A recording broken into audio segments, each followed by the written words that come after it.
Our Corporate Service Committee meeting number 2. I'm your chair, Shelley Braderick. Councillor Riley is joining us remotely this evening. Just a couple of comments for everybody.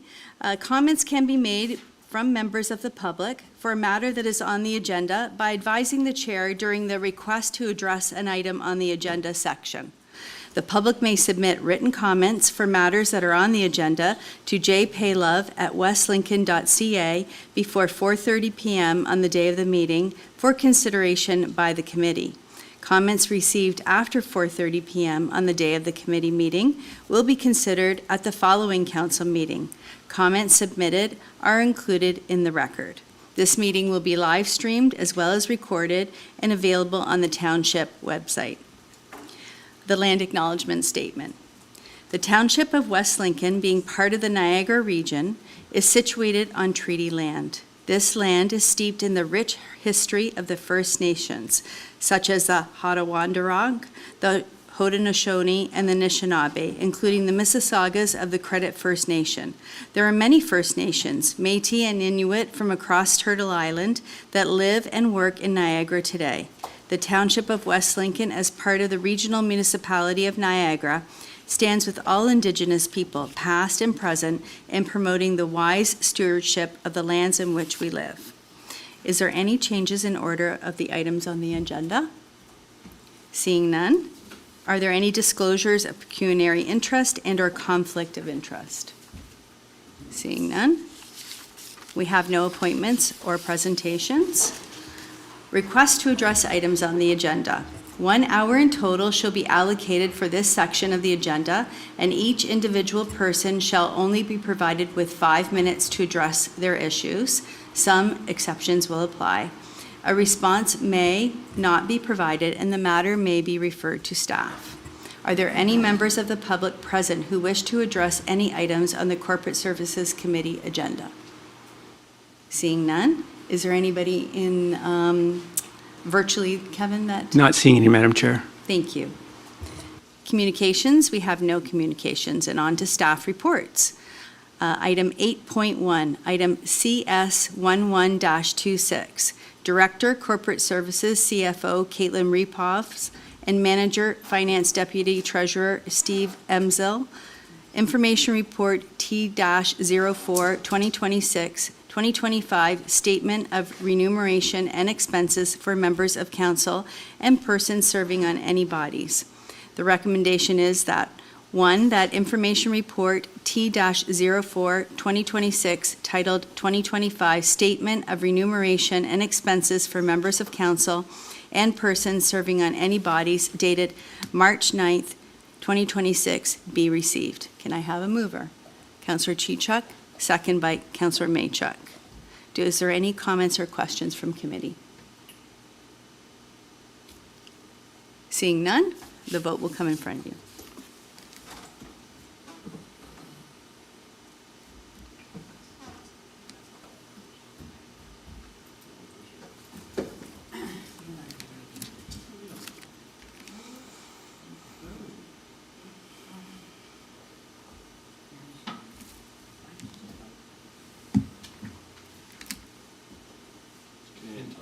In favor or? Sure, just for you. Thank you. And that passes. 8.2, item CS12-26, Director Legal and Legislative Services, Jessica Dyson. Recommendation Report LLS-03-2026, Proposed Consolidated Administrative Monetary Penalty System, AMPS bylaw. Recommendation 1, that Recommendation Report LLS-03-2026, titled Proposed Consolidated Administrative Monetary Penalty System, AMPS bylaw, dated March 9th, 2026, be received, and 2, that the draft Administrative Monetary Penalty System, AMPS bylaw, as found in Schedule A to this report, be approved. Can I have a mover? Councillor Trombetta, second by Mayor Gannan. Any comments or questions from committee? Seeing none, we'll go to the vote.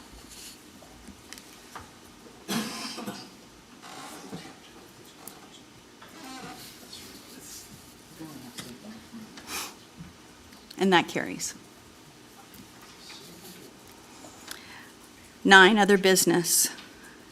Item CS13-26, members of committee, verbal updates from members of boards and committees if required. Do any members of committee have an update?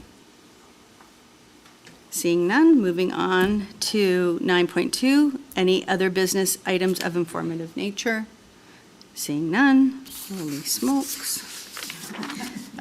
New business, we have none. There is no confidential, and therefore we will adjourn this meeting at 6:30.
Good evening, everybody. Welcome to tonight's second portion of the agenda, Community and Protective Service Committee. I'm your chair, Jason Trombetta. Note to the public, any comments on this agenda, please email jpalov at West Lincoln before 4:30 the day of the meeting, considering the time before the meeting. Comments received by 4:30 the day of the meeting will be considered at the following council meeting. Comments submitted will be included for the record.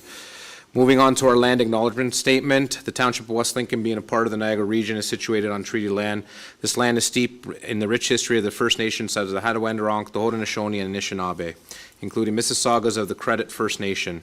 There are many First Nations, Métis, and Inuit from across Turtle Island that live and work in Niagara today. The Township of West Lincoln, as a part of the regional municipality of Niagara, stands with all Indigenous people, past and present, in promoting the wise stewardships in the lands in which we live. Members of committee, is there any changes in the agenda? Seeing none. Any disclosure of pecuniary interest or conflict of interest? Seeing none. Appointments, there are none. Anybody in cyberspace, Kevin? to Not request seeing it, items? Mr. Chair. Anybody here in the public to request any? Not seeing any. So we'll move on straight to communications. Item CPS 01-26, Mayor Youth Advisory Committee. Minutes on February 4th, 2026. The recommendation that the West Lincoln Mayor Youth Advisory Committee minutes dated February 4th, 2026 be received. Members of the committee, I need a mover and a seconder. Councilor Chichuk and Madam Mayor. Any comments or questions on the recommendation? The vote will be in front of you. You have a question? No, sir. Okay.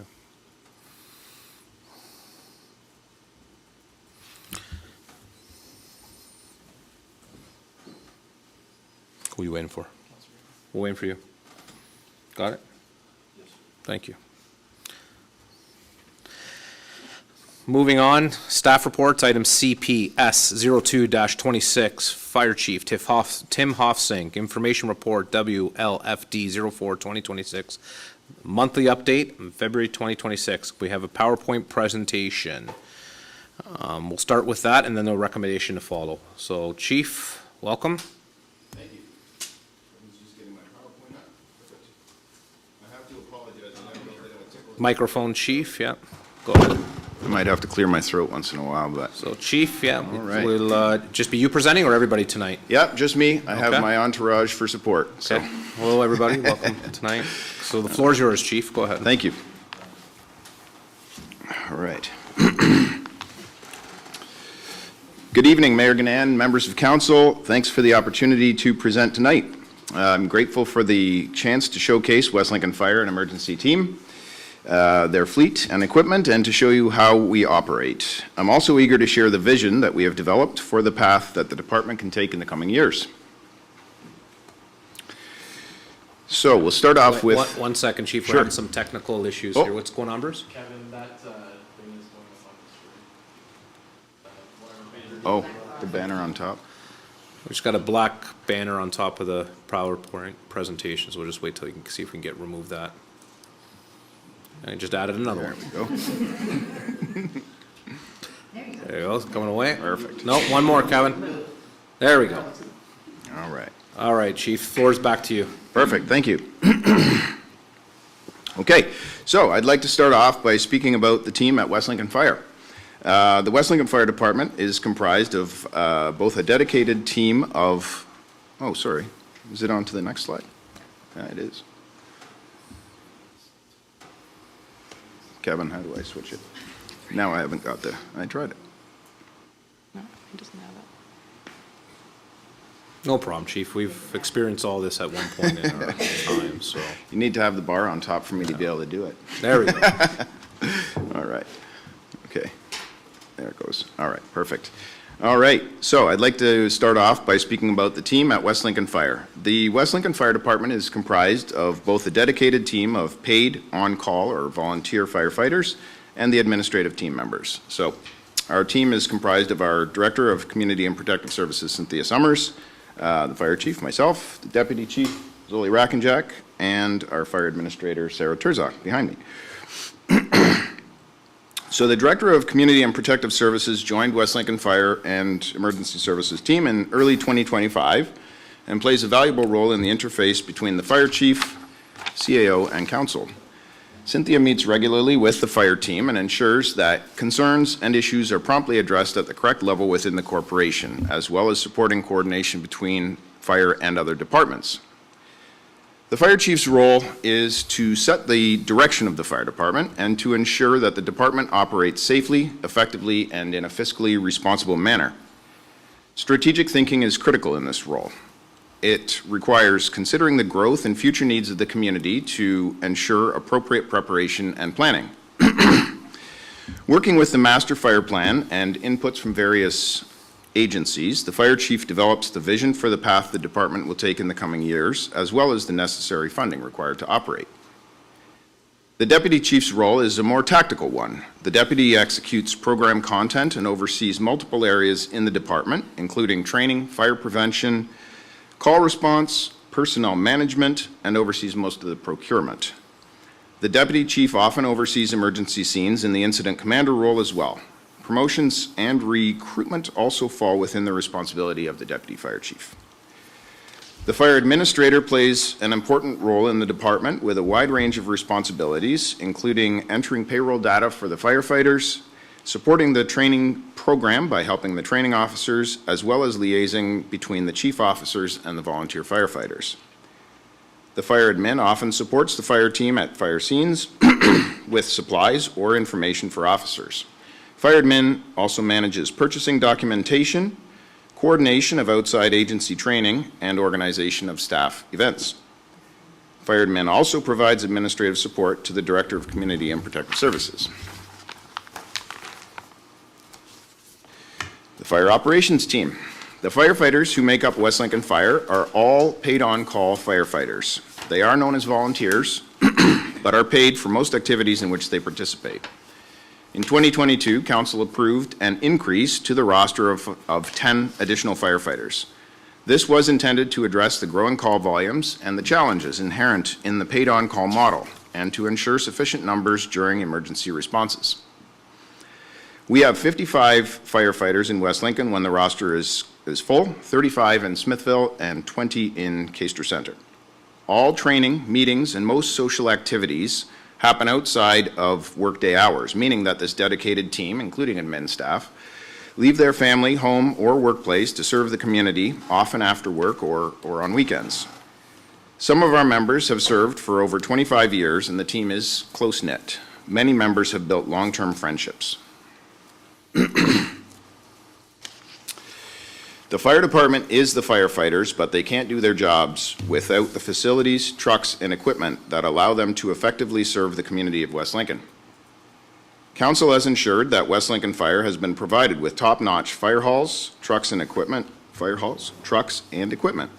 Some of the more recent projects include the new fire hall at Station 2 in Caister, 2 new large volume tankers for rural firefighting, new frontline pumper, a new squad and rescue at Station 2, modern electrical extrication equipment for auto accidents, up-to-date breathing apparatus, and a modern digital radio system. In order that frontline fire apparatus be recognized by the Fire Underwriters Survey, or FUS, they have to be 20 years or old or less. This requirement drives the capital budget vehicle replacement schedule. This helps ensure that the maximum amount of time is provided to accumulate the necessary fiscal reserves to purchase the apparatus before they are no longer FUS recognized. Council approved the replacement of the recently acquired pumper for Station 1, which entered service in February 26, and also approved the replacement of Squad 2 in 2023 and Rescue 2 in 2019. Sorry.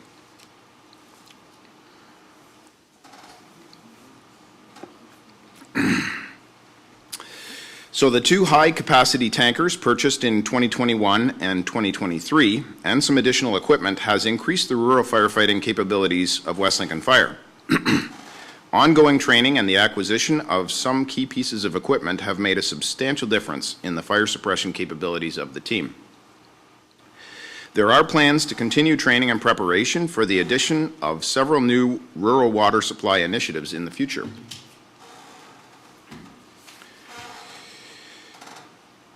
Council provided West Lincoln Fire funding in 2018 to move to the P25 digital radio network. This early move helped align West Lincoln Fire with the Next Gen 911 program that dispatch is currently rolling out. Next Gen 911 is a federally required modernization of fire, well actually it's all emergency services, EMS and police as well, communication and dispatch infrastructure. So the move to a digital radio network early on allowed for some discounts to be realized, some discounts on the radio gear to be realized, as well as providing the team with a modern, reliable communication devices. Heavy radio traffic on the shared channels of the analog radio system, the old system, made radio communications a challenge during busy events. Moving to the P25 system allowed West Lincoln Fire to operate on their own radio channels, simplifying and clarifying radio transmissions. The direction that the department takes is determined by several guiding documents, including the Fire Prevention and Protection Act, the FPPA, the Establish and Regulate Bylaw, ENR, and the Emergency Management Civil Protection Act, or EMCPA. Other legislation that contributes to the guidance of the department includes the Occupational Health and Safety Act, the Highway Traffic Act, and Ontario Regulation 34322, which addresses firefighter certification. The FPPA is the legislation that gives council the authority to establish and regulate the operation of a fire department. This is done through the Establish and Regulate bylaw, which lays out all the details of the department's operations, the structure, service level provision. Regular updates to the ENR bylaw are required to ensure that the bylaw is aligned with council's strategic goals and vision for fire protection services in West Lincoln.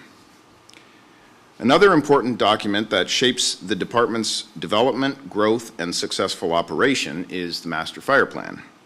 Often done on a 5 to 10 year cycle, a fire master plan is constructed through a data-driven process by a third-party consultant. This plan can include information about the community's forecasted growth, community building stock composition, demographics, and an assessment of the department's needs and opportunities. This document can also help ensure that council's strategic goals are met through risk management, cost avoidance, and using proactive rather than reactive measures. These long-term planning measures help ensure responsible stewardship with community resources to build public trust, ensure legislative compliance, and help avoid unplanned capital pressures. Call types. The types of calls and emergencies to which West Lincoln Fire responds are laid out in the ENR bylaw. Some of the call types are clear and understandable as to why the fire department or the fire service would be called, but others may not be as clear. One example could be motor vehicle collisions. Fire is frequently called to these, not only due to fire risks, but because the fire department is the only agency with the tools, equipment, and training to address vehicle entrapment and stability concerns. Council provided funding in 2021 to upgrade the Jaws of Life extrication equipment to newer electric-powered tools that are strong enough to tackle new vehicle construction. Another non-fire call type that we frequently see is medical assistance calls. Although firefighters are first aid, CPR, and defibrillator trained, they are not paramedics. While fire may be called to medical emergencies frequently, it is to ensure that the residents in need have as prompt a response as possible. Niagara EMS does have a station in West Lincoln, but there are limited staff and backup units available. So the fire department helps ensure a timely response if EMS were to be delayed, as early intervention can be the difference between life and death. All fire services in Niagara provide some level of medical assistance response in conjunction with Niagara Emergency Medical Services. Life-saving training for firefighters also helps ensure that we can provide immediate treatment to our own team members at calls if harm were to come to one of them. Actual fires make up a significant portion of the call responses and can be the most dangerous type of call. Despite the total number of structure fires falling, the building fires that do occur are hotter, faster moving, and far more dangerous than just 20 years ago. Building code improvements have reduced overall fire occurrences, but other changes have sharply increased the hazards to firefighters. These changes include far more plastics or petroleum-based items, such as furniture and furnishings, open concept floor plans, increased numbers of possessions or items in the home overall, larger homes, and the effect of lightweight wood frame construction. Fires move far more quickly through modern homes, leaving less time for residents to escape and for firefighters to arrive, search, and extinguish the fire. This heightened intensity requires training and modern equipment because while frequency of these calls may be somewhat lower, the risk of each one is growing. Call volume. The number of incidents to which West Lincoln Fire responds fluctuates, making it very difficult to accurately predict. Historically, department response numbers had remained approximately 150 to 175 calls per year, but over the past 15 years or so, it has grown steadily. Over the last 10 years, we have seen annual incident numbers, anywhere between 215 to 366 calls per year. Weather, economic events, community growth, and other trends can all affect these numbers.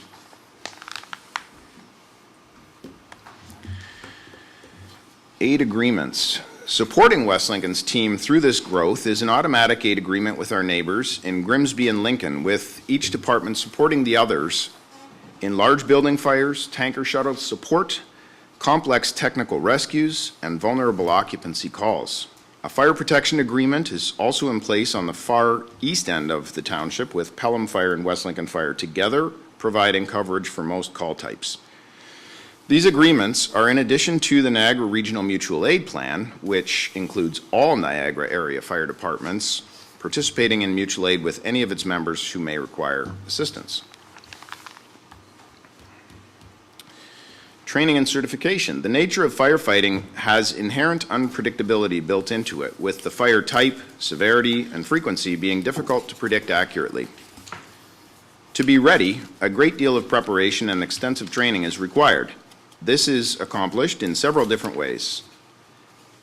Continued equipment and training modernization, development of the community risk and risk reduction programs, firefighter training, and emergency management training all enhance the preparedness for unexpected emergencies. Firefighters in West Lincoln receive excellent training. More training time is spent on firefighters now than in previous times.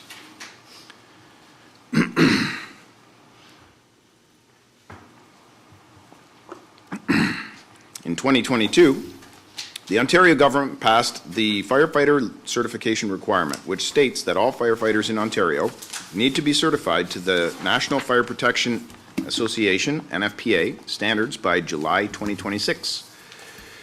This legislation ensures that there is one standard for training for all firefighters in Ontario, volunteer or career.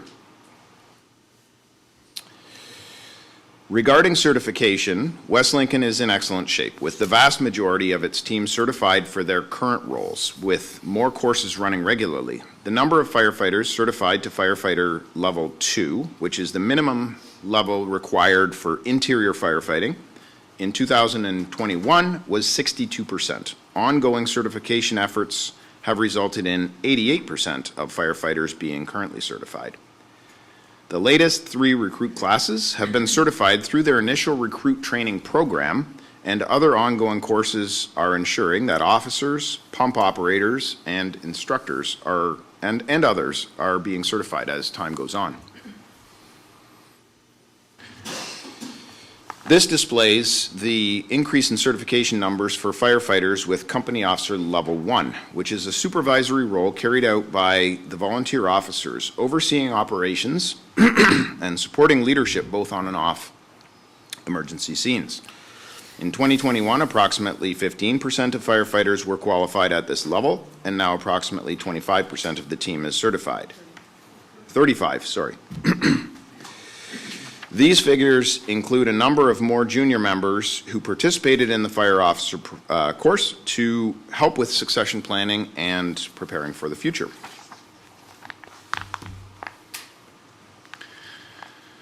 Pump operators. The firefighters who drive and operate the pump on fire trucks possess a set of very specialized skills and knowledge required to safely and effectively operate fire apparatus pumps, manage water supply, pressure, and flow for fire suppression.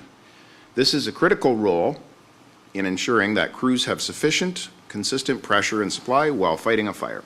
In 2021, there had not yet been a standardized certification for this role. So the West Lincoln Fire had members trained to existing Ontario Fire College curriculum, recognized NFPA certification was not being carried out. In 2026, 32% of our firefighters have acquired pump operator certification.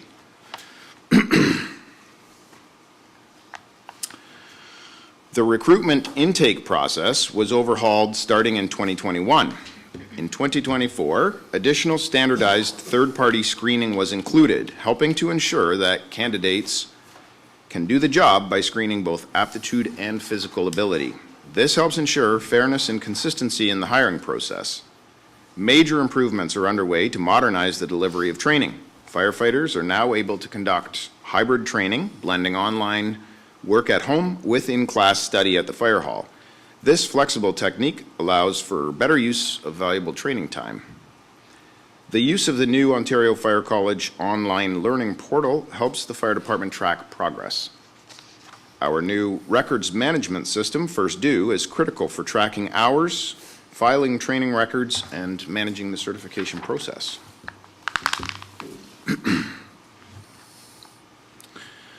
Emergency management. In 2025, Council approved the integration of the Emergency Management Coordinator, Kathy McGrath, into West Lincoln's emergency management portfolio. The Emergency Management Coordinator's role is a partnership, sharing the position with 3 municipalities. This important role helps to ensure that appropriate time is spent in emergency management preparation, training, and compliance requirements. The Emergency Management Coordinator sets up the training for the Emergency Operations Center team annually, as required by the province, coordinates and carries out the required emergency management exercise, and files the required compliance documents with Emergency Management Ontario. The coordinator helps to identify and mitigate risks in the community, contributes to the operation of the EOC during activation, and acts as a liaison between municipal, regional, and provincial players. The Emergency Management Coordinator also conducts public education, providing information at open houses, presentations, and other public outreach opportunities. Community outreach programs. There are a number of ways that the fire department directly helps to prepare the community for emergencies. The fire department engages with Enbridge to provide smoke and CO alarms to the most vulnerable in our communities. The firefighters participate in a local smoke alarm program and verify that homes are protected with the correct type and number of smoke and CO alarms while attending emergency calls. Tours, school and library visits, seniors presentations, and other outreach programs help keep firefighters connected with the community. Goodwill initiatives such as Beat the Heat water events in local parks, fire station open houses, and participation in community activities like Family Day breakfasts further strengthen engagement with the residents. Firefighters participate in the annual Christmas parade, Canada Day festivities, and numerous other community events throughout the year. Firefighters also maintained a presence over the course of the International Plowing Match in 2025.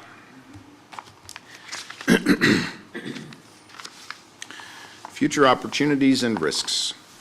The previous parts of the presentation have addressed who West Lincoln Fire is as an organization, what we do, and how we are guided and regulated. The final part looks forward to how we plan to take advantage of opportunities and manage future risk. The following represent what I believe will be some of the larger challenges faced by West Lincoln Fire and the opportunities that may come out of them. Growth in the community is forecasted to occur at a fairly rapid rate for West Lincoln in the coming years. This growth is likely to change the nature of the responses and needs that the community places on the fire service.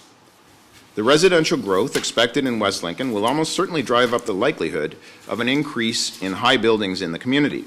This change will place additional operational requirements on the fire department in terms of equipment, training, and personnel. The fire department will require council's help to ensure that these components are effectively in place prior to these more complex structures coming online in the near future. The ladder truck replacement. Another challenge that is approaching rapidly is the need to replace the current ladder truck. Council has provided excellent support in maintaining a modern, capable fleet of trucks for West Lincoln Fire. The vast majority of the fire fleet's vehicles are under 10 years old, with 20 years old being the general retirement age. The exception to this is the 1992 E1 ladder, which was purchased used from Brampton in 2013. At 34 years old, this unit is starting to experience mechanical failures, including on scene. Ensuring that it can pass the required annual mechanical safety inspection is proving to be more difficult and expensive as the years pass. Limited replacement parts availability due to the age of the vehicle is also becoming a problem. This truck is incredibly valuable to the team, providing a safe place from which to work during roof operations, attacking the fire from above. It also provides support for incidents at high or complex buildings in West Lincoln and neighboring municipalities through aid agreements. While it is being used at many current fires, growing numbers of high or complex buildings highlight the importance of having a reliable, trustworthy unit to carry out its part in safely managing emergencies at these locations.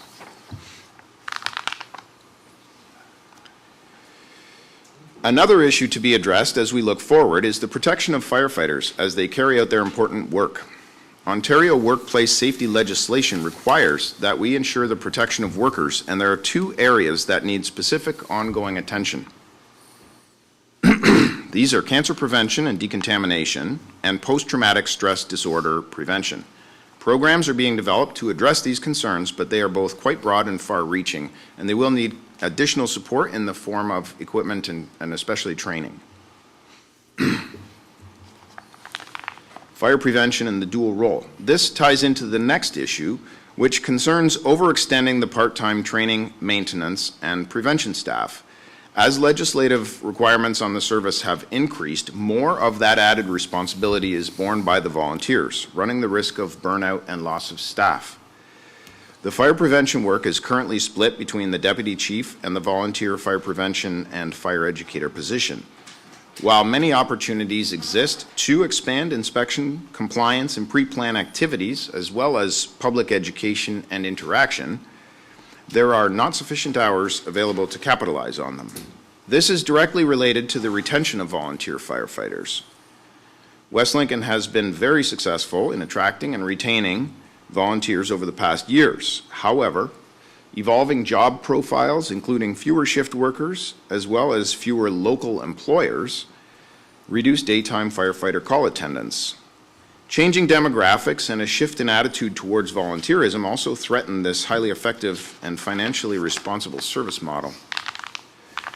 Many departments address some of these issues by providing dual-role staff that can carry out prevention or training full-time, while also providing reliable call response. This composite model reduces the workload on the volunteers and helps to ensure the ongoing viability of the volunteer model. Devising programs and policies that support the service and address the highest threats to it will help keep this valuable model in place and effective for some time. On behalf of the entire department, thank you for your continued support and partnership. The progress that we have made together has positioned us for an exciting future, one where we can serve our community with even greater efficiency, safety, and resilience. I'm very proud of the work being done and even more energized about what lies ahead. I appreciate your time today and your ongoing commitment to our firefighters and our residents. I'm happy to take questions now, and as always, please feel free to reach out afterwards if anything comes to mind. Thank you. Thanks, Chief, for a very wholesome, presentation. It was actually put well together. Thank you. There's no doubt how important you guys are to our community. How important you guys to, especially all this council and the mayor. You guys are a big part that keeps us safe, especially here. I appreciate that. We do have a motion, so a recommendation. I'm going to read the recommendation first to members of committee, and then I will turn to them for questions. So, the recommendation reads, the information report titled Monthly Update, February 2026, dated March 9th, 2026 be received. I need a mover for that. Councillor Chichuk, Councillor Bradrick. And now I'll turn it to members of committee for comments or questions, and I'll start from my right to my left. Now I'll go from the left to the right. Councillor Maychuk. Through the chair, I think he was anxious to ask some questions. First of all, I too want to thank you for your work, Fire Chief, and your staff, and all the firefighters. I did want to ask you a question, especially with Sarah here. We approved her full-time in the budget. Certainly. And I just wanted to ask whether or not that has helped you, because one of the questions I asked was around key priorities and you being able to focus on your job as Fire Chief. So I'm curious about that, and then I'll ask another question, and then I should be done. Certainly.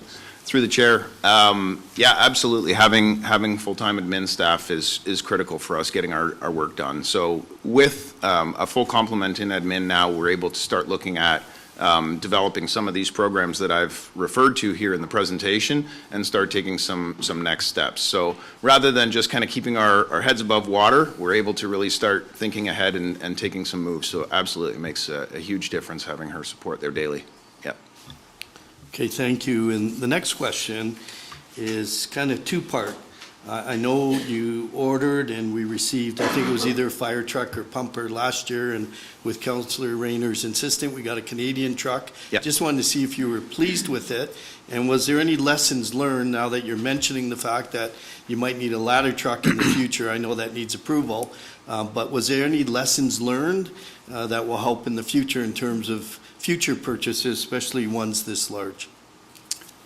Through the chair to Councillor Maychuk, absolutely, yeah. Each one of these procurements comes with some lessons for sure. And I think the biggest one that we're seeing right now is that the environment in which we're operating is significantly different than it has been. So procuring trucks is simply not the way that it used to be. There were a lot of players in the game, but there's been a lot of consolidation in the fire truck manufacturing industry. So there's far fewer places from which you can actually buy a truck. So that does limit the competition in the marketplace, and that's made it harder for us to actually get value for our money when we procure these trucks. So as you mentioned, Councillor Rayner was eager to see us procure a Canadian truck. We were eager to pursue that, and we are very happy with our Fort Garry truck. It's been in service for approximately a month now.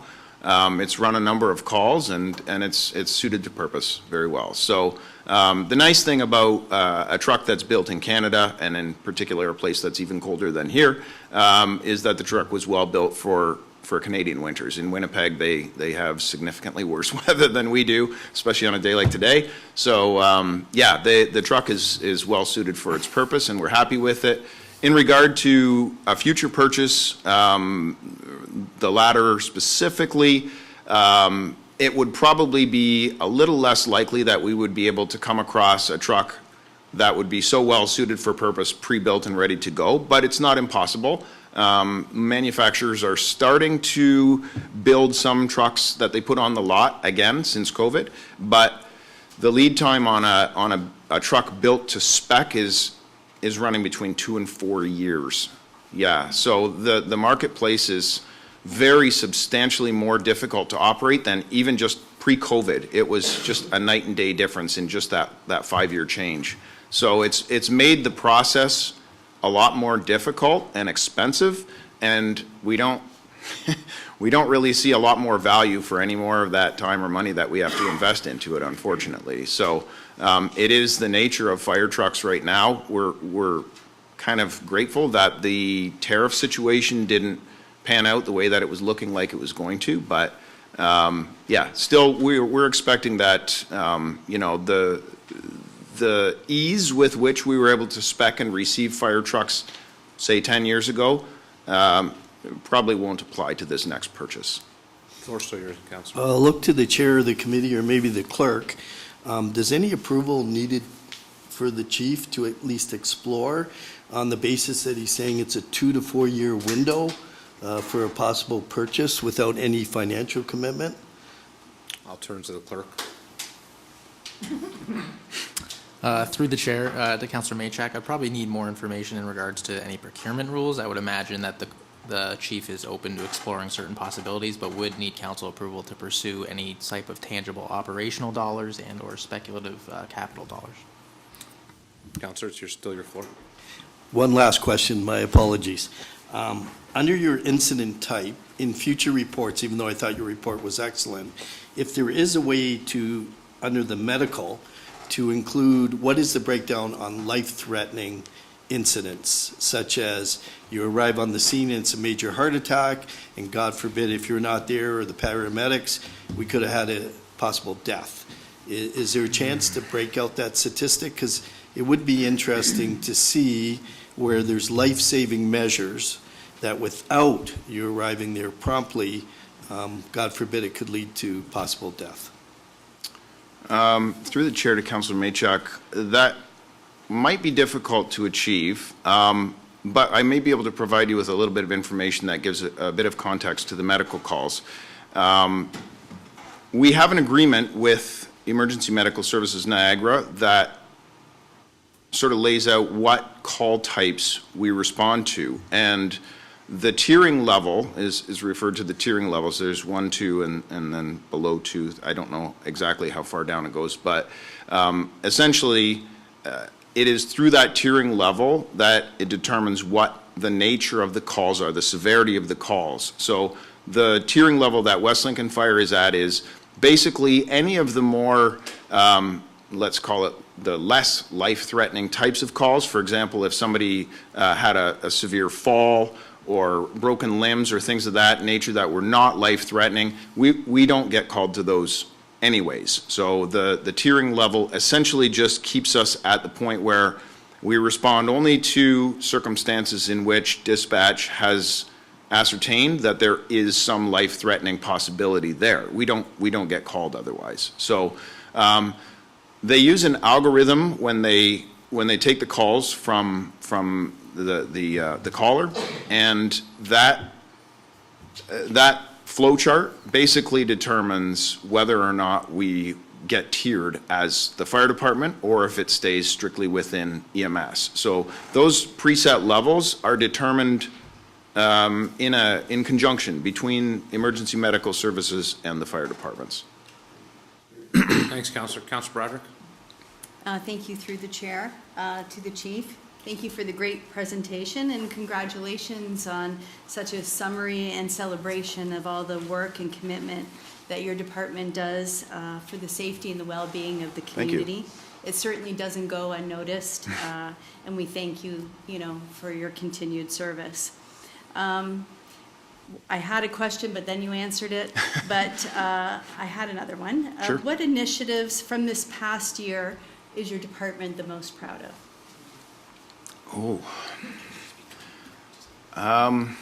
Through the chair to Councillor Broderick, I think I would probably say the work that we've done on training and certification for our firefighters has been the thing that I'm the most proud of. We've invested a huge amount of time in training our firefighters, and the difference in the abilities of these people compared to previous generations where we simply weren't able to invest that level of training and knowledge in these individuals, it's a night and day difference. These folks come off their recruit programs, and they're so eager and they're so gung-ho to practice what they've learned, and they know a lot. I mean, it took me many years to accumulate the same number or the same amount of knowledge that these folks are getting in less than 2 years of training. So I'm really proud of our team for pulling that off, because as I mentioned in my presentation, these are people that are working entirely after their workday is done. So to see that kind of commitment and those results from this group of people it's remarkable. So I'm very proud of that. I was thinking while you're doing, and through the chair, I was thinking while you're doing your presentation, what a change it's been, in the composition of the people in the fire department since we landed in West Lincoln 40 years ago. It's not necessarily just a good excuse to get out on a Wednesday night. No. It's a group of well-educated and professionals. Absolutely. Thank you very much. Thank you, Councillor Broderick. Mr. CAO, just want to weigh in. Thank you, Mr. Chair, and through you, I just wanted to see if the chief could offer some information for council. The fire master plan that was adopted, and I believe that was adopted in 2018. 17. 2017? Yeah, it was written in 16. So it lays out a framework for council and a level of service and directionality to the force and how council looked at funding and policy. I was wondering for council's benefit as the sun sets on the former plan, if you could give some comment to the importance of needing to look to the next fire master plan. I think that we're looking at going through this exercise, proposing it to council in 2027. Mm-hmm. Maybe just at a high level talk to the value, why that's needed. We know that the growth didn't show up like it did, like we might have thought in 2017, but that growth is looming for the 2030s. And so do you have a few comments on the importance of that? Sure. And what council might begin taking the really good information you provided them and tying that into where we would go next through the master plan? Certainly. Through the chair to Mr. CAO. Yeah, absolutely. The fire master plan that we have, kind of written for a little bit of a different era because it was written in 2016. I think the region came out with the updated figures for growth since that time that are substantially higher than what had been expected at that time. But when we look at a fire master plan, what it will help us do is to bring in data from across the region, from across our municipality, bringing in demographics, bringing in growth figures, bringing in building composition. The changes in our industrial park have been fairly substantial since that master plan was written. And that master plan kind of draws in this external information that would be very difficult for me and my deputy to be able to acquire ourselves. And they kind of bring it into a package that shows what our department looks like currently in the context of where we operate, but also, what we could expect in the coming 10-year span. So it's that sort of arm's length approach, I think that helps us in a way that when sometimes for us in the service, we're a little too close to these things and we don't get a really objective view on it. But to be able to see how we are in relation to our, a similar fire department in Niagara, similar fire departments in other parts of Ontario, how they're managing growth, how they're managing the challenges with staffing and the volunteer model, all of these things can be addressed within a successful master plan.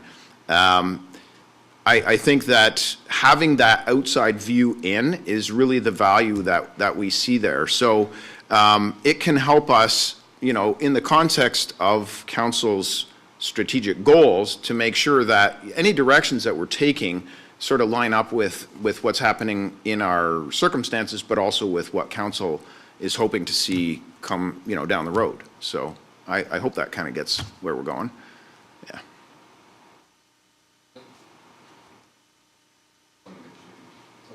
By master plan, is that something that's coming to the next council? Thanks, Chief. Councilor Riley, you want to weigh in? Oh, there he is. Can you hear me? Yeah. Perfect. Thank you. Yeah, thanks to you, Mr. Chair, to the Chief. You probably heard this a few times, you'll hear it a couple more times again, but thank you very much for your presentation and all you do for our community. I guess as far as questions that left to be asked, I guess the first thing that came to mind was wondering whether or not you guys would be able to make this presentation available online with a little bit of context. Certainly not want to cut and paste from what you've done tonight, but I think it's such a valuable resource for the community to see. I think sometimes, things like fire services get taken for granted, and even just the work that happens behind the scenes, not just the call of the duty there, but the people that make it work, when the 9 to 5 and there isn't calls. So I think if through Mr. Chair, if the Chief could maybe comment just briefly if there's a possibility to share some of this incredible information with the public so they can kind of see all the great things you guys are doing, and if that would be possible. And then my other question was, I know we heard about master plan, but I don't believe I've heard, or maybe I missed it, but what you have in the works for strategic planning, and what's next steps or what support you need from our council to allow you to kind of get off on the right foot, and adapting that and embracing that. And then I'll let the Chief answer, and I got one more question after that. Go ahead, Chief. Through the chair to Councillor Riley, absolutely. The presentation can be made available to the public in its current form, or if you have suggestions about how we could make it a little more accessible, I'm more than happy to do so. In regard to strategic planning, I would say really the points that I made at the end of the presentation would probably fit that the best, which would be managing the load that we put on our volunteers is a really major concern for us because legislatively we're required to ask more of them and we have a higher expectation on them, and the workload is heavy and the work is at times risky. So I think strategically making sure that we support the team in the various different ways that they need, including ensuring that there's sufficient time for them to be able to get the work done. That's going to be a really major thing. As far as strategy goes from a longer term perspective in facilities and equipment, I would say, as I mentioned in the presentation, other than the ladder truck, we are in really excellent shape as far as our rolling stock is concerned, and our fire halls are in good order too. We have a brand new fire hall at Station 2, so that really alleviates a lot of load on that side of things. Station 1 is still in very good shape. It was occupied in 2010. So, you know, it's got life in it as well. So at this point, we're in a pretty decent position with our assets as far as what we would be looking at for the effect that growth has on our community. I think that would be something that would be well informed by our fire master plan to say, you know, what specific things should we be focusing on to make sure that when that growth does come, whether that be, you know, in the immediacy or further down the road, that we have the things in place. I think a major concern for me would be that we don't have to plunk something into a 10-year capital budget without the full amount of time to fund these projects. So I would probably say I would want to try to avoid any of the shorter term, more unexpected things, so that we can plan for it longer term and fund that over the entire course of that 10-year budget process. I hope that satisfies what you were after, Councillor. Yes, yeah, I great to hear that it's in the back of your mind there that you're, got a clear idea of what that looks like. I guess the other thing I mentioned briefly, just regarding the making the presentation available online, whether you just take a copy of what you did tonight, or if you're able to kind of speak into some kind of recording and condense what you have. I think any way you can get on social media or even on the Township website, I think it's just a great resource to be out there and available, and we can draw some attention to it. The other question I have, and if you can't answer tonight, by all means, you can always follow up with me later or come to a future council meeting. But and looking down the road, I know there's been talks about forced amalgamation. So my question to you is, what potential threats or concerns would keep you up at night if we are in a situation where we're forced amalgamation? Like, what do we need to ensure is looked at carefully regarding fire services to our community to make sure that you guys are supported and to make sure that the right conversations are happening should that situation present itself? Through the chair to Councillor Riley, there's a lot of speculation going on, I'm sure, at every level of government in regard to this topic. We've been discussing amalgamation to some degree in the fire service as well. Obviously, many departments are probably looking at what impacts that may have. And what we're looking at basically is, I suppose probably one of my concerns would be that if we ended up in a model where West Lincoln was sort of on the periphery of the new city, would it receive the attention and the support and the resources that it currently does from a council that is deeply invested in it and in the community? And I would be concerned that maybe we would lose some of that proximity and personal care that we receive there. I think that would be a concern for me.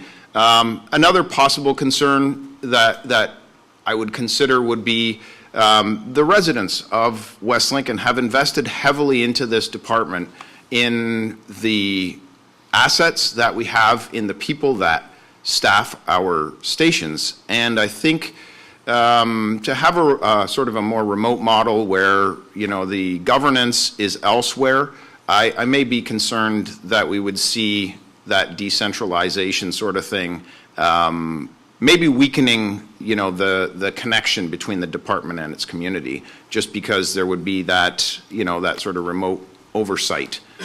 A tough question, Councillor. It's hard to see what's going to come out of all of this, but certainly in the service, we currently already do share a fair number of different processes. So we engage in certain procurement avenues together as we're able to, joint purchases and things of that nature. Those are already underway.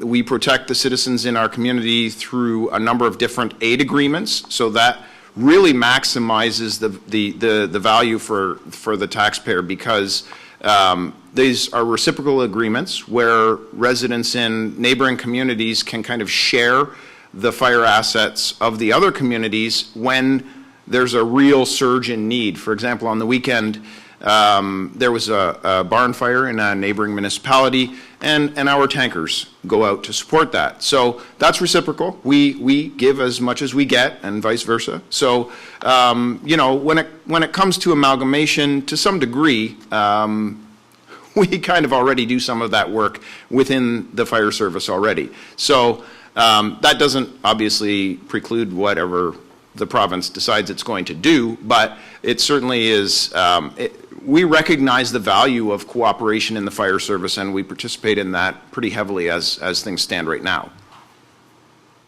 Perfect, thank you. And yeah, and I think, you know, what I took away from there is that we're a pretty well-oiled machine here, and hopefully not putting words in your mouth there, but it sounds like we, you know, we're already capitalizing on those shared opportunities, so I don't see a whole lot would change other than possibly the name of the organization. So I appreciate the information and your time. Thank you again for the presentation, Mr.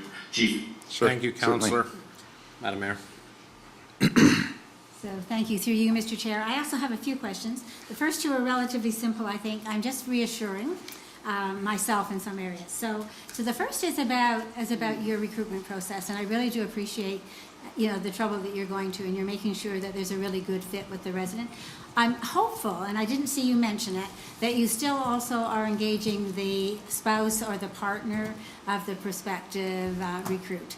And I think perhaps maybe that's a really good thing for you to speak to that briefly. I hope you're going to tell me that you still do that, because I think that it is a commitment, a family commitment, actually, when somebody decides to be a volunteer, paid, you know, part-time volunteer, whatever. It interrupts many family gatherings, family occasions, family plans of any sort, whether they be casual or something that's already been well prepared ahead of time. So just please tell me, please, Mr. Chair, what's going on with that? I hope it's still there. Certainly, through the chair to Madam Mayor. Absolutely, we do continue that. So in approximately 2021, I overhauled the entire recruitment process, and basically we took what was a little bit of a scattered approach, and we consolidated it into a fixed way that we were going to do things. So with a ton of help from Sarah, we devised a couple of different recruitment orientation nights. One of them is a spouse orientation. So we have an evening that is set specifically for that. We invite all of the recruits, candidates, to the fire hall. We have their partners come along, and then we have a specifically tailored presentation for them that outlines just the details of how we operate, all of the points that you were basically making, where we acknowledge, hey, listen, you know, you can make the decision to come on here, but this is not going to be a one-man show or one-person show. You know, your family is going to be brought into this equation, whether they are actively participating or just having to back you up in doing whatever it is you do. So we certainly spend an evening on that specific topic, because that was certainly a thing that we received a ton of positive feedback on. People just don't know what the expectation is going to be on them. And when we overhauled our recruit process for training, where we really ramped up the number of hours that these folks were going to be spending in a relatively short period of time, so they get most of their certification done in about a year, 14 months. You know, there really has to be buy-in there, because they could be at drill. You know, they would do 1 or 2 Monday nights every Wednesday night, and then a weekend every month too. So like, these are substantial commitments. They'd be at the fire hall some weeks 3 times over the course of the week for training. So, but you know, as difficult as it is, and as much of a load as it is on the firefighters, every one of them comes out of it with a smile on their face, and they're loving it. So, you know, we were concerned that we were putting a little extra pressure on them, but we've had positive feedback throughout. So the families, you know, they get included into the group. Madam Mayor, it's a little bit of a different environment maybe than it used to be in regard to some of the social things. There used to be a little bit of a different flavor to it all, but But certainly families are still a huge part of the entire process, and just having a spouse that supports you, a partner that supports you when you're making these, going to these difficult calls and committing to all of this training time, critical, absolutely critical. So that, yeah, absolutely, we make an entire evening of it. Thank you. Yeah. I thought when I first heard of that, it was a very clever thing to do. I think that you do want whoever, whether it's a male recruiter, a female, you want them to feel supported in their family unit as well. So I thought that was great. So thank you for that. The second question that I have is also related to training, actually, because I, as a former educator, I'm all about continuing to learn and ongoing learning. I'm just wondering, when we're putting so much pressure on the firefighters now for book learning, so to speak, is there still ample opportunity for the practical? And I think of this now because I look at teacher education going back to more time in the classroom, spending time doing things, because they moved away from that for a period of time, and now they're moving back. So I'm wondering, I'm thinking about things like, not necessarily ladder drills, because you don't probably put ladders up quite the same way, but pumping out of cisterns or pumping out, is there still time, in spite of the busy schedule, for the practical things to be practiced and sort of rehearsed just in case you meet those circumstances? Yeah, absolutely. Through the chair to Madam Mayor. The way that NFPA is set up is that it has the theoretical components and the practical components. Okay. It's built so that the one complements the other. Both are a requirement. So in all of our certification processes, there is what's called a job performance requirement, and basically it is expecting the firefighter to physically display the theoretical things that they learned through their training in a practical evolution. So that's done both in the training as well as in the testing. So when the firefighters go through the process of certification, they are required to have that. So we try to generally sort of build our training schedule to fit the weather. Weather like this, it's great to be outside. Everybody wants to do the practical training. So we don't normally do a one-to-one where, you're in the classroom and then you go outside kind of thing. It's not normally like that. Frequently we'll stack a number of theoretical topics, and then when the weather improves, then they can do some of the practice. But over the course of the winter, there's plenty of practical training that goes on as well. So for the recruits, frequently they start off with a huge amount of book stuff. That's where it starts. You just have to have the basis of the theory behind it, and then once they get their protective equipment training and so on, then they can start getting out into the bunker gear and using the equipment. And it's complementary. We never do just one chunk of this and nothing to follow up on the other side. So I'm happy to hear it's still balanced, so thank you for that. And one last Absolutely. question, Sure, please. Madam Mayor. So on page 3 and on page 4, you talked about services for rural, and you talked about, of course, the new trucks and the capability of carrying water. So I know that there's an accreditation process that we might be able to be eligible for now that our trucks are newer. Could you speak to that a little bit and the benefit that might be to some of our rural residents moving forward? Absolutely. Through the chair to Madam Mayor. Thanks for bringing that up. That's a great topic. We're working on that right now. I was kind of keeping that in my back pocket a little bit until we were a little further along in the process, but it's quite all right. It's certainly on our schedule for this current year if we are able to pull it off. What you're referring to is tanker shuttle accreditation. So in my presentation, I referred to FUS, which is the Fire Underwriter Survey. So they are the insurance industry's arm that deals with fire insurance. So basically what they do is they will look at our setup here, so our assets and our people, and then there's a specific set of benchmarks that we have to meet. And if we can flow X amount of water for X amount of time using our tanker trucks to supply that water from a remote source, then we receive this accreditation, and that accreditation from FUS has a direct result on the fire insurance rates that residents will pay. So with tanker shuttle accreditation, there should be a reduction in the amount of fire insurance that residents within the area of that accreditation area. So this will likely not include all rural areas within West Lincoln because there is a specific radius around the fire stations that has to be met in order for this accreditation to apply. So it won't be for every resident in West Lincoln, but it will include a large number. So once we do get, there's a fair amount of background work that has to be done first. That's basically submitting documents related to the water supply network, related to our staff, related to our trucks, related to how the department operates. And then there's the actual practical evolution of proving that we can actually flow that amount of water for that amount of time, which we've participated in our neighbors' tanker shuttle evolutions, and we're very confident that without any problem we can meet the standard. Getting the background work done is the first step. So that, there's been a number of administrative work or items that we've had to work on, and getting our staff in place has been a big part of that. But yeah, absolutely. In 2026, we are hoping to be able to wrap that up. We do have a lot of initiatives underway, but that is our goal. So we're going to see if we can make that happen. Thank you very much for that answer. Thank you, Madam Mayor. Councillor Chicho. Well, the topics of a discussion are getting smaller, or of questions are getting smaller and smaller. But I don't have numbers on my slide, so please, I'm going to try and get you on page 21, what I think is 21, and it's the ladder truck replacement. First of all, let me say, I apologize. I jumped to something and forgot to say thank you very much for your presentation. It was enlightening, and finding questions is hard.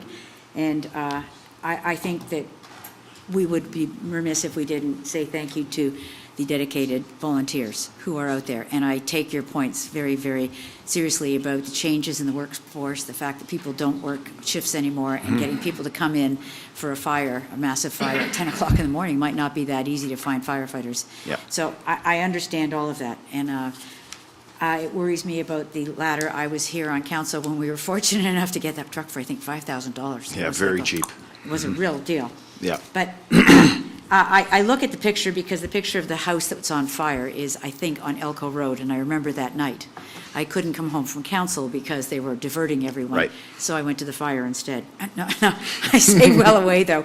But it makes me think, Chief, because a point you made was that new houses, large open spaces are making, and the products that are used in current furniture and stuff are more veneers or else glue, Yeah. paper, whatever. And that house was 120-something years old. And yes, I understand that it was a problem with the chimney, et cetera. But being that they're older, and having bought an old farmhouse once in my youth, a lot of sawdust, a lot of paper in the walls, and various things that we removed and tried to put more fire resistance stuff in as we rebuilt. But Yeah. when we have these kinds of fires out there, I would imagine there are still some out there. I see Oh, them. yeah. So those, that doesn't just the new open concept fires, our older stock of housing, which oftentimes house older farming families, may be just as vulnerable. Is that not correct? Through the chair to Councillor Chichok, absolutely. I think, one of the things, it's not a simple equation, really. Right. With an older home, there are risks that are associated. With a newer home, there are risks associated, but they're very different risks. So in the case of the house of which you're speaking, and many like it, they use different construction methods. Many of them are post and beam. So they would take a tree and just square it off, and that's the structure of your home. So the thing can burn for an hour, and it's not going to consume that beam, right? But additionally to that, there's often not drywall in those homes. The fire protection systems, smoke alarms and COs are not built in and integrated throughout the home like they are in new homes. So while the newer homes burn quicker and have many strikes against them, the fire protection systems have also advanced with. So that generally is more for the protection of residents than for the actual, support of firefighters or stopping fire, but it is to get people outside quicker. In an older home, I've been in the service for a long time. We used to do fires come on, in. Chief, not that long. We used to do fires in homes much like you're describing, and we would come from Smithville. We would drive out into the country, and there would be a one-room fire, and you'd have an opportunity to go in and take on that fire and get inside and fight it. And nowadays, we've had fires here in town where, basically from the time the call comes in to when the truck goes across town half the roof is burned off. Like, there's just such a substantial difference in those two different types of construction. So that's what we're talking about when we say that, the risks are different, is that, the unfortunate thing about, say, elderly residents in an older home may be that those fire protection warning systems are not always up to snuff. And, that's probably the primary thing that I would be concerned about there. Mm-hmm. As far as the ladder truck at that Elko Road call, I mean, I can't think of a more perfect example of what we need a truck like that for. There was no other way that we could have actually fought that fire safely, because we were dealing with minus 18, I think it was, that night. Everything was covered in ice. There was no safe operating place for our firefighters to be elevated. The only place they could work safely was on the ladder truck, and the fire was burning in the roof. So, I mean, it was basically, a set of circumstances that said, you need a ladder truck to do this. We had neighbors from another department that were watching us on our ladder. They don't have one, and they were like, man, that's the way you got to do it. And it's like, that's the way you got to do it. Because under those particular conditions, that would have been it was a challenge, and it would have been a substantially greater challenge if we had not had that piece of equipment to support us. Yeah. And that was not a paid political announcement. Thank you. But I guess the other thing is that we still, through you, Mr. Chair.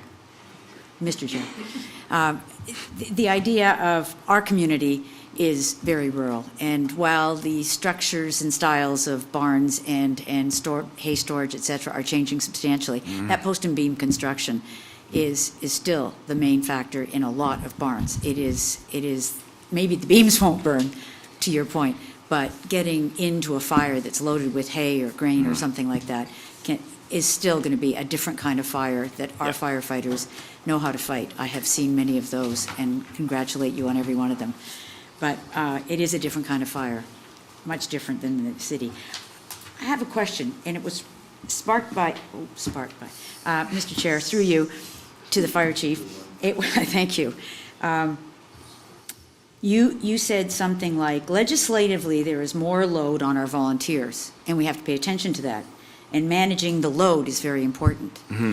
I think that's a wonderful example, and I don't want to talk about amalgamations. I don't want you to have to be going on that, but I'm not talking about unamalgamations either. But what I'm talking about is the trickle-down effect of things that happen from other levels of government and are coming and saddling themselves right on, whether it be our legislative department, whether it be the planning department, whether it's the finance department and stuff. Oftentimes we forget about that, and we're a long year down the track from who does what and how that didn't make zero. So what you're talking about is the requirements of legislation that is requiring you to do much more work than it was 10 years ago. Mm-hmm. Forget the master plan and everything. Just what is coming down, whether it's workman's compensation or whether it's the fire legislation, whether it's the new codes that go into houses, that's got to be putting an immense load on you and your staff. Mm-hmm. Through the chair to Councillor Chichok, yeah, absolutely, it is. Having said that, I don't want to characterize that as an entirely bad thing. Some of these things are very difficult, but they're also very good. I think the firefighter certification, has resulted in a push towards professionalism that has really been realized. And I think it's difficult, it's expensive, and it's time-consuming, but education is one of those things I think that's a very excellent investment, and this is that. There are other elements of legislative requirements that come down from, sometimes from the Ministry of Labor or some of these other agencies, that they can really make it difficult for us to do what we're trying to do. But I think the spirit of it is generally positive, especially when it comes to the fire service. Many times the legislation is in reaction to a real need in the service where, there's legislation, say, regarding firefighter PTSD prevention. That's an ongoing problem. How we manage the mental health of our firefighters is critical. That there is some legislation that supports a drive towards that, I think, is important. Mm-hmm. That we are looking at decontamination procedures and making sure that we are taking reasonable efforts, if we can do so, to manage the contamination that our firefighters' gear receives in these different types of fires. Also a good initiative. It does it does result in us coming to councils for different types of equipment and additional resources that are needed to manage that. But the spirit of those things, to be honest, many of the things that come to the provincial government are in coordination with members of the fire service. So while it does make it difficult for us, in many cases, it is also being recommended by members of our service to help ensure that, you know, those important initiatives get provincial attention and then some push behind them. So definitely difficult, but often needed. So I'm going to just ask that question one more time. Maybe I didn't get there, Mr. Chair, through you, is all these things are being asked for. They're all good. I totally agree with you. But when some of this stuff comes down, where provincial employees used to do the work, and now it's with you, it didn't come with a check.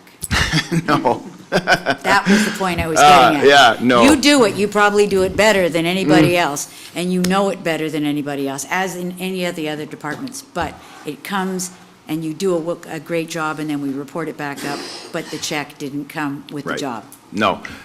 Through the chair, no, I shouldn't say no. Maybe. Direct funding hasn't been made easily available. Right. But to be completely fair, we've had a number of grants, which we've been successful in receiving. The last 2 years, we've received some fairly substantial funds from the provincial government. There is some conversation about the possibility of this becoming a normal way of funding fire departments through the province. I would love some lobbying on our behalf for that. Keep going, Chief.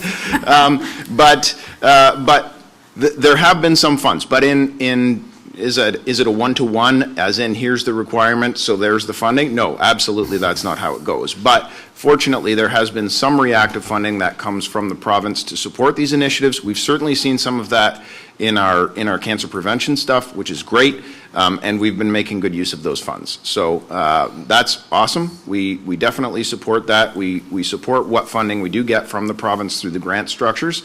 The workload that we have to go through to get these grants approved is very substantial. The deputy spent a huge amount of time on the last one, but when they come through, you know, then obviously it's very good to see that result. So we have a couple of grants that are in the process right now, and we do continue to apply for that. I would love it if it was just a one-to-one, as you're saying, where basically there's a requirement to do this, and here's the funding model that's going to provide whatever support you need for it financially. That's not normally how they model these things. So, Thank you for your thorough responses to those. But yeah, I think you got my point across. Thank you. Thank you, Councillor Chichek. We have one more chomping at the bit here to get in here. The floor is yours, Councillor. Thank you, Mr. Chairman. Once again, I'd like to thank, as everybody else does, for your presentation. It was very in-depth. And you've been tested tonight, and you were very sharp. Thank you. And I appreciate that. The first one was Councillor Maychek when he said, do you think that full-time position of administrators helped you? If you'd have said no, that would have been a bad move. So he set you up for the first one just to see how fast you were, and you answered it correctly. You passed the test. You moved on. So that's Thank good. you. I have a few comments to make and a few things. One thing that you mentioned, you said larger rooms are more volatile in the fire situation. And I'm looking and I'm thinking a big room like this that's got furniture all over the place, as compared to a small bedroom that has dressers, beds, and everything else. But that's not more volatile than an open room that has a lot of empty space. I'm confused about why the larger room is more volatile than a cramped, crowded, smaller room. It just doesn't add up to me, because to me there's more combustibles closer together in a smaller room that can heat up faster. What am I missing in this? Sure. Through the chair to Councillor Rayner. This is typically the way that this goes. In an older house, a farmhouse, such as what Councillor Chichak was describing, many of the rooms, because they didn't have central heating when they built these homes, they would be a small room with, you know, doors in multiple different places. I'm thinking of a fire that we did probably 18 months ago. And in most cases, these doors would be closed. So you would have a fire in one room, and it would be contained to one room. Whereas in a large open space like this, if you have a fire here, It's unchecked spread throughout the large space. That's the primary concern, is that it's unchecked. So once the fire. Sorry? What does it feed on? Well, whatever it is that's there. So, I mean, the thing that's probably missing for you is something like polyurethane foam, the cushions in our chairs and things like that. They have so many joules of energy in them that it does not take a very large amount of stuff burning to produce a huge amount of heat and hot gases. And when there are no doors and no walls and nothing to prevent that stuff from spreading throughout large spaces, the fire can radiate along the ceiling and move to different parts of the room, different flammable portions of the materials within it, and it basically can move throughout the large space freely without anything stopping it. Whereas in a home built even 50 years ago, I live in a house that was built in 75. All the rooms are small and every room has a door. So the whole open concept thing wasn't a thing. But in an open concept home, if there's a fire in a couch in the living room, and that living room is 1,000 square feet, because some of these homes are massive. It does take a long time for it to fill that space up with hot gases, but it does, and it can spread all the way from one end to the other. This is one of the reasons why we encourage parents that have children, smaller children especially, close your bedroom doors, because the difference, I can't even illustrate it in any effective way, but if you see a picture, the difference between a closed bedroom door and a hallway that has had a heavy fire burning, and it is so remarkable, it's almost looks surreal, because the bedroom door being closed can leave the room looking completely pristine, and the hallway is scorched with a fire line down to 2 feet off the floor. So that's the limiting factor, is that closed door, and when these compartments are very large, there's just nothing to stop it. There is a critical heat temperature where rooms that are not on fire can automatically be combustible. Is that not correct? Even though there's not fire in that room, there is enough temperature that it will automatically combust. Am I correct? Through the chair to Councillor Rayner, in a way, yes. The thing that normally happens would be, and this is the primary risk of new houses, is what's called a flashover. And basically what you're describing is that. So when there is a fire burning, typically it is a fire burning in that room, but it elevates the temperature so quickly and so high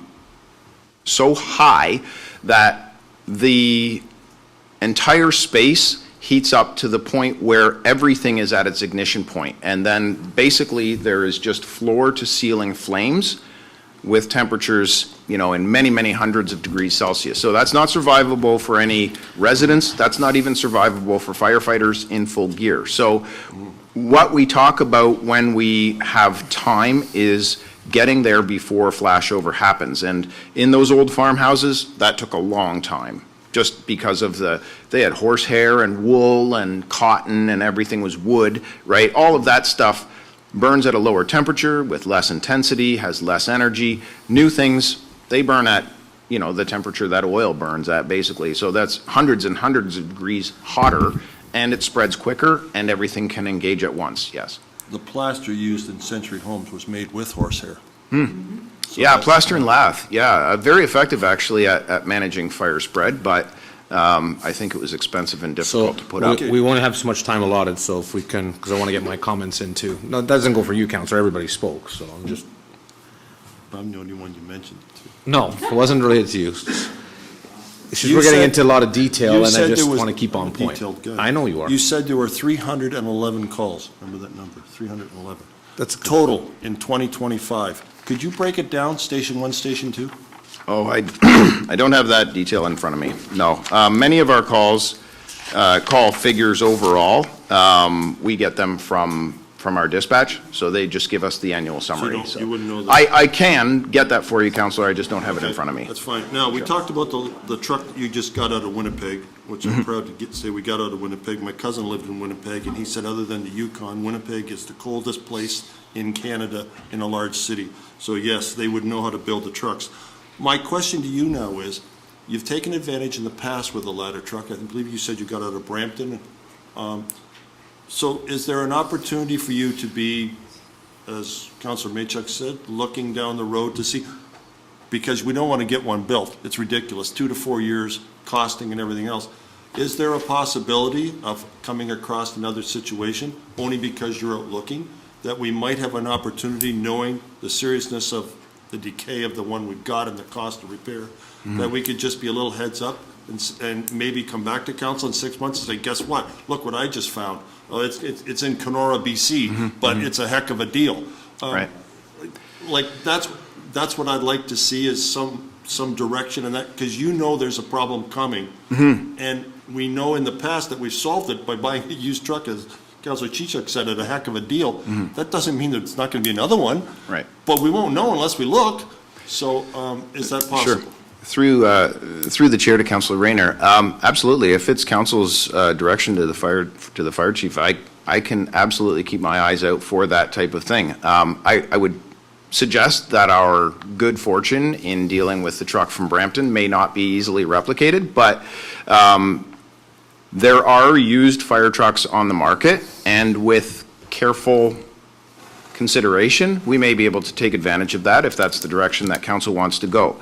I will put one caveat to that, and that is just economics of the marketplace. When we're waiting for 2 or 4 years, or 2 or 3, 4 years to get a new truck, and it's going to cost millions of dollars to replace that truck, there will also probably be other buyers who are in the same position as us. So the likelihood that we're going to get a $5,000 or $10,000 or $15,000 ladder truck that we can fix up and use, again, to that level, I would be probably a little skeptical of that, but that there may be something viable on the market somewhere in North America that may put us in a better position sooner than perhaps even receiving one as late as 2030.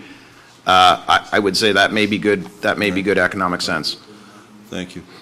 Mr. Chair, my final comment is just, I guess I'm kind of the fortunate one. In the 19 years I've been a councillor in this township, I've been part of the purchase of all the vehicles, I believe, in both stations, and also responsible for supporting the brand-new buildings that are in both those stations. So it's a proud moment for me. I've been an avid supporter of the fire department. I think they do a phenomenal job, and anything we can do to help them is what we're here to do. So thank you for everything. Thank you to all the guys.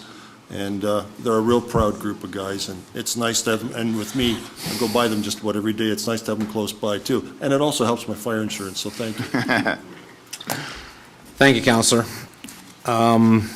Thanks, Chief. Usually you come here and you have to wait for us to speak, and then you get to speak at the end of the meeting. So now it's a good thing that at least we had a good wholesome hour conversation.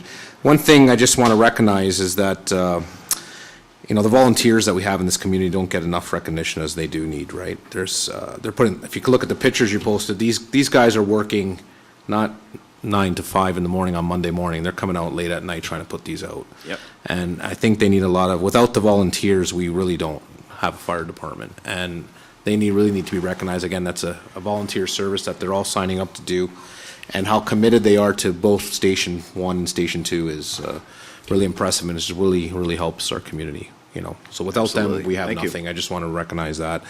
I think all my colleagues around the table did have enough to say, so I really don't have much more, but you know how supportive I've been with the fire department, as well as the rest of members of council and the mayor, and we'll continue to do that. Thank you. Especially with West Lincoln, and thank you, staff, for coming out this evening as well. Appreciate it. Madam Mayor? One last comment, guys and gals on the fire department. Please, guys, stop telling that it's only the guys on the fire department. We have several female members, and we're very pleased to have them. So Did I say that? you did, and so did the council before you. I didn't say thanks to guys. No? Great group of guys on the fire department. I didn't say that. I said to thank the volunteers, but thank you, Well, Madam you Mayor. did say that, but prior to that, I think. I don't think that's Very necessary important. right now, Madam Mayor. But anyways, Well, I Chief, do. thank you very much. I think you know how we're going. You just got a presentation, so. Thank you. I appreciate that this evening. Thank you.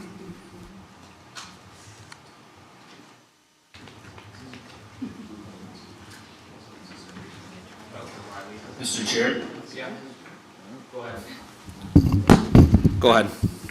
Thank you. I just have one more thing. Just due to their scale, the chief mentioned, I know you kind of did it more jokingly, but I think it's something we should keep on our radar. If there's some more advocacy we could do for the fire department at AMO. Oh, yeah, that's right. I wanted to say that as well, Counselor. You're right. Go ahead.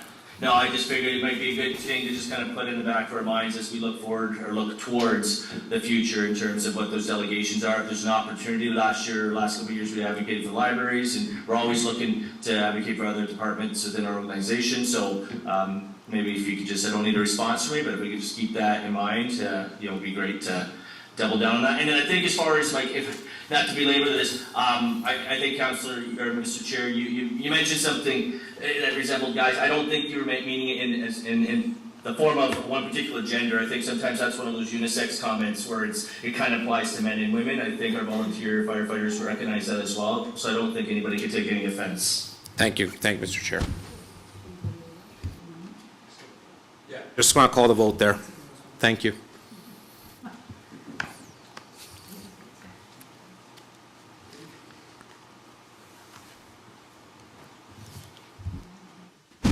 Do the monthly report still?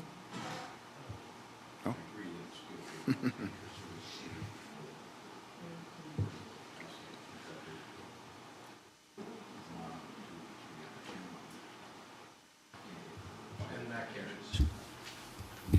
Guess that's it. Okay, moving on to our CAO wants to bring something up coming up for our next meeting. Go ahead, Mr. CAO. Thank you, Chair, and through you, just a quick update, and after that I can take any questions or further direction that Council may have for us. An update on the resolution that the committee passed at the last meeting. That was that administration be directed to begin the process of organizing public consultation in regard to the options regarding recent notice about municipal amalgamation, and that administration conduct a public meeting by the end of March and report back to Council when all the public feedback has been consolidated. So I can report back this evening that we have scheduled that public meeting now for March 25th, and a web page, westlincoln.ca/governance-review, has now been set up. At that web page, there are a series of letters that inform the engagement that we're proceeding with. Attached, you will find there both letters from Chair Gale. The first letter is the letter to the region's mayors. The second letter is that was sent to the Minister of Municipal Affairs, promoting the two models that Chair Gale has indicated he's deeply considered, those being the four-city model and the one-city model. In addition, on that website, that web page within our website, is the joint letter from the 8 municipalities, of which West Lincoln is one, informing the Minister that any forced amalgamation process has been rejected and is not something that's been supported by the majority of the mayors in the region. Also on that site is a letter from Mayor Ganan to the Premier on our local position, which, to the surprise of none, does not also support moving forward with amalgamation. So those are the letters that are out for the public right now to read and provide their narrative back. An email address, governance@westlincoln.ca, has been set up, and we have begun to receive feedback already from the public. We will be providing at the public meeting on March 25th a summary of what we've heard to date for Council's information, and that will also be an opportunity for the public to make representation. 5 p.m. And we will also be allowing the public to make representation to Council on their thoughts on the matter. There have been a number of public meetings across Niagara that have already been held. I understand Lincoln is holding one this evening, and ours will, of course, be on the 25th. At the Council meeting on the 23rd, we are looking to organize that information session, education session that Council had requested. We're still putting the shape of that one together. I have a meeting with legal counsel on Wednesday to further discuss that, but that will be walked forward for Council's consideration as well as we move through what is still a very rapidly evolving environment. There was a letter, a seemingly controversial letter, but there was another letter from Chair Gale that went out at the end of last week that was backing away from amalgamation. There's not necessarily been a response that we're aware of right now as to where government has landed with that. We know that there's still an interest in looking at, from government, reducing the overall number of elected representatives across the region. There's not too much other detail beyond that right now, but it is an active conversation, as I'm sure you're all aware, amongst residents in the region, between municipalities and of course with the provincial government. So that is the update for this evening. We are moving forward, and the consultation process has begun with the public. Thank you, Mr. Chair. Okay, thank you, Mr. CAO. So, moving on, members of council, any other business of an informative nature? Councilor Rayner? Thank you, Mr. Chair. I believe, I was just informed that the regional chair, who was scheduled to come at the end of this month, has canceled the meeting, and this is the second time he's canceled. I'd like it Gail to- Build, yes. I'd like it to be on record that he is the regional counselor for all 12 municipalities of the region of Niagara, of which we are one. And I do believe we deserve the respect that he should at least come and let us tell him what we feel, and let him come here and see something that he is a part of and as chair is partly responsible for. So I'm very much disappointed that the head of the region twice canceled and really has no interest in coming down and being with us, which is part of this region. I just find it very shocking, very disappointing, and personally, very unprofessional. So I would like to see some effort made with Mr. Gale to recognize that West Lincoln is a vital part of the region and makes an effort to come here, because that, to me, is part of his responsibility. And that's all I have to say. Thank you. Well, thank you for those comments. We can't control what people do, but it's unfortunate, and I'm quite sure it's an unfortunate thing that happened, and it's not right for West Lincoln, but again, we can't control other people and what they want to do, Councillor. Well, in that position, Mr. Chairman, he should respect the municipalities that are part of the region of which he is the leader of, and that does not speak well of a leader that won't even come to the people who he basically report to him. And I agree with you totally. It's very unfair to West Lincoln that he's Very not showing. disrespectful. Yeah, very Thank you. disrespectful. Councillor Chichuk. You know, there's an old movie, it's not that old actually, where it talks about the head of the organization thinking that they are the smartest of the area, but the neck is what turns the head to be able to see other options in other directions. So I think Mr. Gale has picked his own direction, and I do believe that the opportunity was given to local municipalities to look at what it is we want our future to be. And so as the NEC, we will be looking at those different options with what we hear from our people. And that meeting is on March 25th. And I think that out of that meeting, we'll have the information that we need to make and clearly understand what I think we've already put together. So I believe now that the province has given us an opportunity to be part of the future. So I wouldn't fuss too much about bringing people in to either argue or chastise their position. I think what we should be doing is strongly establishing what we think is right, and perhaps hiring the proper professionals to have an objective look at the options. So as much as we may not have a visit, we can certainly proceed forward with what it is we need to do for our community and the larger group of communities in Niagara. Thank you. Thank you. Nothing from you? Everybody good over here? Oh, go ahead, Councillor. I just wanted to mention yesterday was National Women's Day, and I just want to commend all the females that work for the corporation and all those that contribute towards West Lincoln. Good On point. that note, I also wanted to thank the mayor for her leadership in preparing the letter to Bob Gale and stating our position so well in terms of our not wanting amalgamation in West Lincoln. And last but not least, we recognize the fire chief, but I want to recognize our CAO. We had a lot of questions at that last meeting, and within minutes of the meeting, he provided us with a full analysis on all the topics and all the subjects. And I think a good CAO like the one we have is a good forward thinker who plans ahead and prepares and makes sure that we're prepared with the knowledge we need to act accordingly. So I just want to thank Trooper for his work on the amalgamation and not wanting it in this community. We really appreciate it. Thank you, Councillor. Councillor Riley? Thank you, Mr. Chair. Yeah, through you to our CAO, perhaps I maybe missed it, but I don't know if it was mentioned whether or not there was a location already picked out for the 25th. I know we weren't sure what numbers are going to look like, but maybe he Go could ahead. just remind me if he'd already mentioned that. I'm not sure. I don't think I heard it. Thank you, Chair. Through you to the councillor, I did miss mentioning that. The public meeting will be held in council chambers here. Perfect. Thank you. And, I just want to make sure we can get that information out. So if I can ask one more question, Mr. Chair, through you back to maybe the CEO or the clerk. Do we already have that information all put together and ready to roll out tomorrow in the media? We're trying to get this out every which way possible so people kind of have time to plan for it. I know it's great. We have people responding through emails, online, but, I know a lot of people want to express themselves. So Who wants just it? kind of curious Which one? what we You can want it? expect.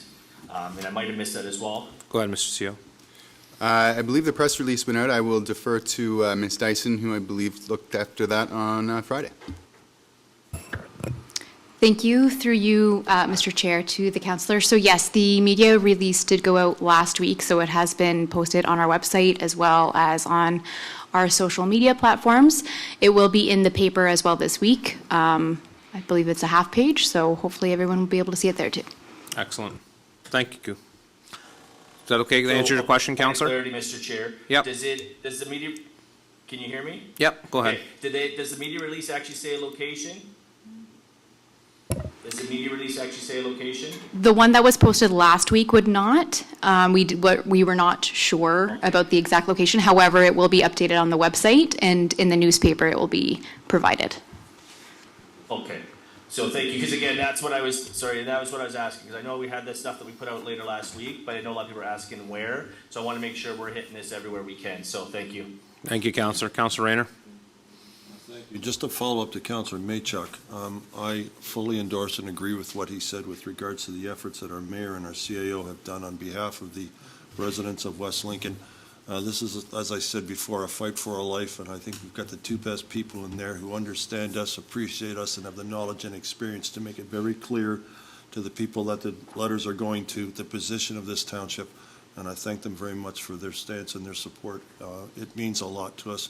Our CAO is new, he's only been here a little while, but I can assure you that I am so impressed with how he is so structured, disciplined, and knows what to look for in this, that we couldn't have a better person on our side than the CAO. And I just want to thank you guys for doing ladies and gentlemen, for doing an excellent job. And I'm very much looking forward to seeing as many people as possible. I want to see double the amount that came for the turbines here on the 25th. Thank you very much.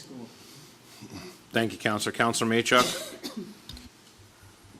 This is a difficult question, and I think this is a great location to host it, but a little concerned if we do get overwhelming numbers.